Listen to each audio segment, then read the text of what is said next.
and I'm proud to be an American. Well, at least I know I feel and I won't forget that man who died to give the life to me. God bless the U.S. All right, Daniel.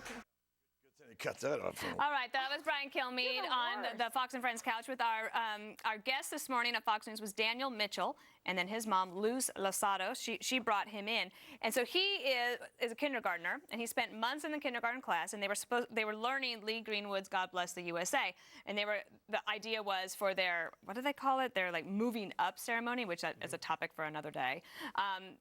They were going to all sing this together and wave little flags, and it was going to be this nice moment, but on one of their last practices, the principal, Greta Hawkins, she's the principal of Edna Cohen School, she came in, ordered the CD playing to come to a halt, and said that nobody was allowed to play that song because they didn't want to offend other cultures. So they're 5, they're kindergarten. What kind of, Kimberly, as a mom of a 5-year-old boy, how disappointed do you think Ronan would have been with something like that? Very disappointed, and he would have come home and told on his teacher immediately, and I would have sprinted the block to get to the school to have a few words with the teacher, singing words perhaps. I don't understand, Eric, why is it offensive? That. We're all Americans, aren't we? Well, is it offensive? Lee Greenwood was also on Fox and Friends. He called in. He said, look, I wrote this song about starting over. Tough times in America, you want to start over.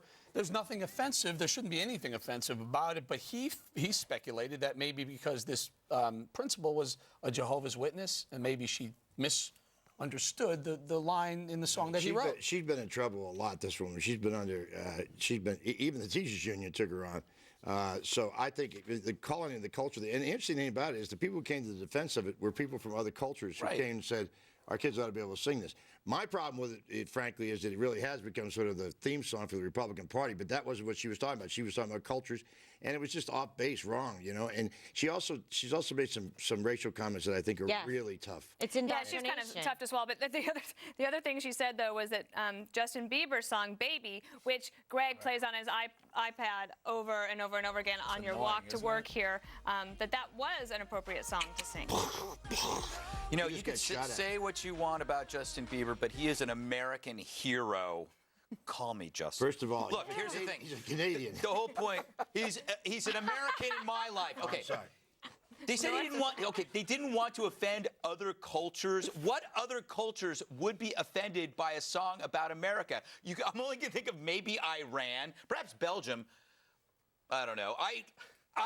Would I be offended if someone in Antwerp were singing the Belgium national anthem? That's screwed up thinking this person has a problem. Where's the Belgium teacher union? You know, Why isn't she terminated? The Belgian anthem is great. It's you got a kid. What do you think? I was going to sing it. I'm just trying to figure out why you would say that this song, Proud to be an American, is a Republican theme song, and why that would be a bad thing. I mean, we'll take it. Why do I think that would be a bad thing? You know better than that. Proud to be an American. It's a Republican theme. It's a very I think it's a song that unites people, even if it has been played at a Republican convention. Can we also point out that Unless you're a divider. the school chancellor backed this teacher, which is why these kids can't count to 10 without taking off their shoes. That's, I'd give it, in his defense, he was hit blind. They said I usually tend to support principals in schools. I don't think he was. And in retrospect, I don't think anybody's going to support this idea. It's just, you know, Lee Greenwood, I've known him. He's a good guy, and I still think it has been associated with the Republican Party. But so what? So what? But you got to say that. You got to say, let's just give a little shout out to that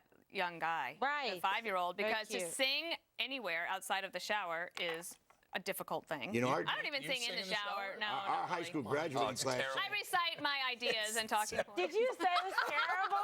Are you out of your mind? Really such I can't believe you told them. All right, coming up, Bob Beckel's worst nightmare, not being allowed to say bad words, and even out of context. We're going to tell you about a proposed law in one town that could drive Bob to bankruptcy. We'll be right back. Complicated, it's all way overrated.